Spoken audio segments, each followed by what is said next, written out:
What is up, guys? Welcome to another video, and it is currently May 29th, 2019, which is crazy to say because for the longest time I've been wondering and really wanting to know how things would be going 1 year after getting my skin removed. Stay tuned in like 30 seconds and I'm going to give you some experiences and just show you what I've been going through over the past year, because a lot of it hasn't been positive as much as you would see on the internet. So let's do it. Hopefully I see you on the other side of this intro. I'll see you then.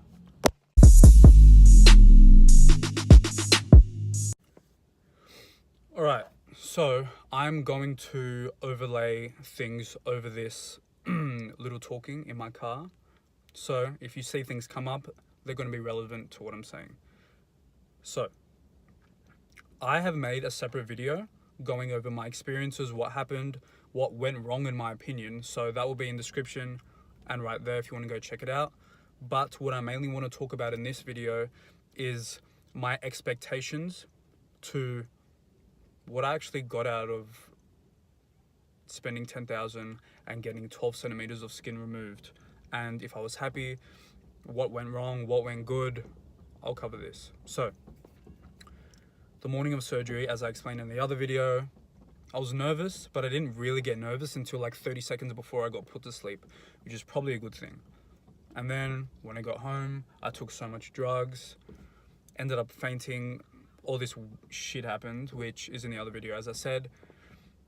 But let's talk about a couple months later. A couple months after the surgery, even a couple weeks, I had expected, oh my gosh, I'm going to get a flat stomach, I can finally go to the beach, I can finally do this, do that. But to be completely honest, things just were looking so much worse than I even expected them to look. Like, yeah, obviously I expected I'm going to have like some bloating, some this, some that, bruising, whatever. I'm not going to look the best for a couple months and then I'm going to look amazing. But no, it went for so much longer. It was so much more painful than I expected. I was sleeping about an hour per night for the first week, for the first couple weeks after, maybe a couple hours per night. And when I would look in the mirror after 4 weeks, when I would take my actual binder off, I'll put everything up on the screen, my stomach was so puffy and bloated, and to be honest, it was bigger than it was before I got surgery. Alright, quick timeline. So 2 weeks later, I went back to the nurse and she took off the dressing, she took my binder off, cleaned everything, even though it was all purple, and she said, you're going to keep on wearing this until it gets to 1 month after your surgery, which would only be 2 weeks from then. But to be completely honest, I kept my binder on for like 3 months because the feeling of not having something secure around my stomach was the worst thing. And I know I sound weird, but it was like I wasn't secure in my own body after getting my stomach cut open for like 3 months, and that was the worst feeling. It was like couldn't do anything. So, and when it got to 1 month later, which was 2 weeks after that first follow-up, again, cleaned everything, and they said I could take everything off finally. So they took the complete dressing that went around my scar, took that off, but as I said, I kept the binder on. And then I had my last follow-up, which was the third one, but this one was with the surgeon, about 6 weeks later, which was in July 2018, and he was like, so we're supposed to take out 12 centimeters of skin, but we actually ended up taking out, no, we were supposed to, am I waiting? Anyway, he said I would be getting 7 centimeters of skin removed, but then on the follow-up, he was like, oh yeah, we ended up taking out 12 centimeters of skin. So they had to take out 12, which means they cut, pull down, cut again, and what's left is 12 centimeters of skin, fat tissue, water, and everything in between. Obviously it can't be skin because there's things in between the layers. So took out 12 centimeters of skin, said everything's all good. And the following months after this, even though all of the doctor stuff was completely out of the way, that is when it got psychologically hard, which I'll explain what happened. So, after that little follow-up time period, this was, let's say it's about 4 months later, I'd go back into training. I'd try to lift heavy, but I would be very cautious. I couldn't put a belt on because I didn't want to put too much compression, but everywhere I would go and everything I would do, I'd always feel the need to tuck my shirt in. And a lot of people watching that know me well, I'd always tuck my shirt in. People would be like, why are you tucking your shirt in? And I'm like, I do not feel secure if I'm wearing shorts or trackies and a t-shirt and my shirt's just not in, because I need something compressing my stomach. Not to the point where I'm wearing that binder again, but to the point where I would need something around that area to make me feel somewhat secure.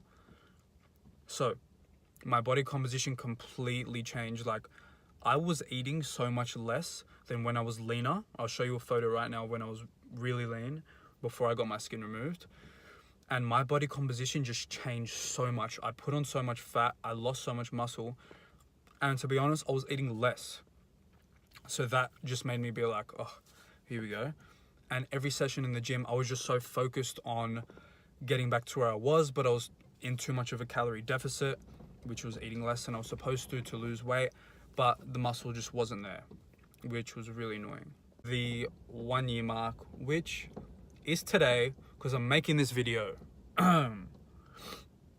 Anyway, so 12 months.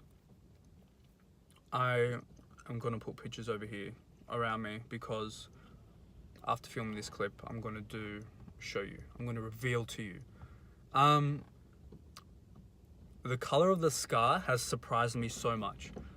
The fact that it's blending in so well with my skin makes me so happy and makes me realize that honestly in a couple years it'll pretty much be gone, because I thought that whole red was going to stay. And the surgeon said that it will be white at about 18 months. It's been 12 months and it's getting very white. So my scar color is blending into my skin. I'm going to put a comparison from 1 month mark to 12 month here. Right now, that's there for you. And I'm also going to put a comparison from when I actually had my loose skin and have no loose skin. And I'm happy. Like, my quality of life is so much better, you do not even understand. But first, if anyone is thinking about getting surgery and you're considering something like this, you need to be in this for the long term. I'm telling you, because if you're not in this for the long term, do not even bother doing it. Like, there's no point, because all of the swelling, not being able to train, not being able to eat what you want because you need to eat in small portions. I almost clicked out on my phone. Because you need to eat in small portions. Like, there are so much things that comes along with it. It's not just like, yeah, I'm getting my skin removed and that's it. Like, no, there is so much that comes along with getting this financially. Pain, taking time off work, not seeing your family. People have to take care of you.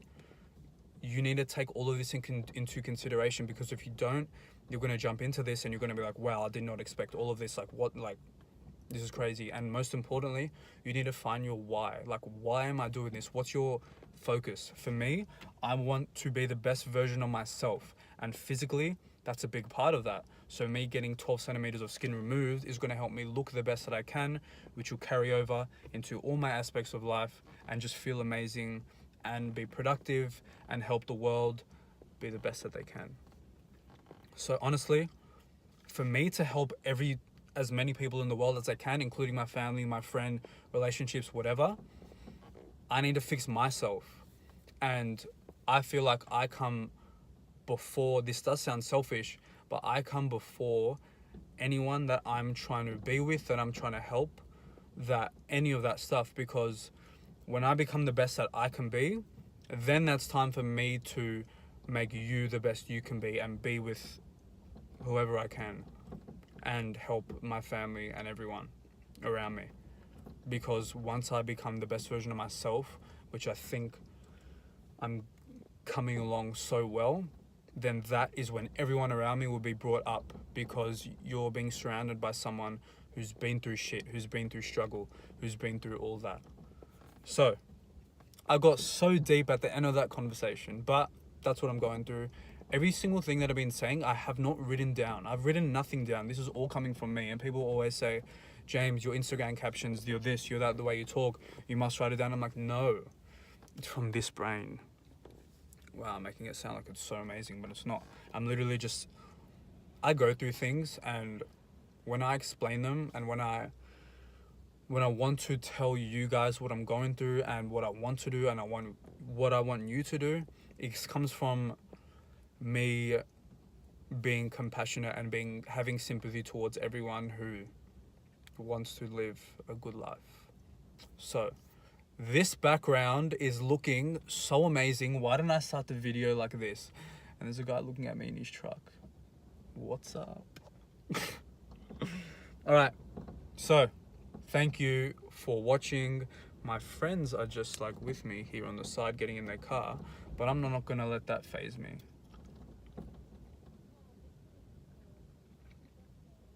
Anyway, share this video with your friends, like, comment, subscribe, because it will help me out so much. And if you heard my chewing of the gum throughout this whole video, which when I edit this, I hope you do not hear, I am so sorry. I'm so sorry. See you when I see you.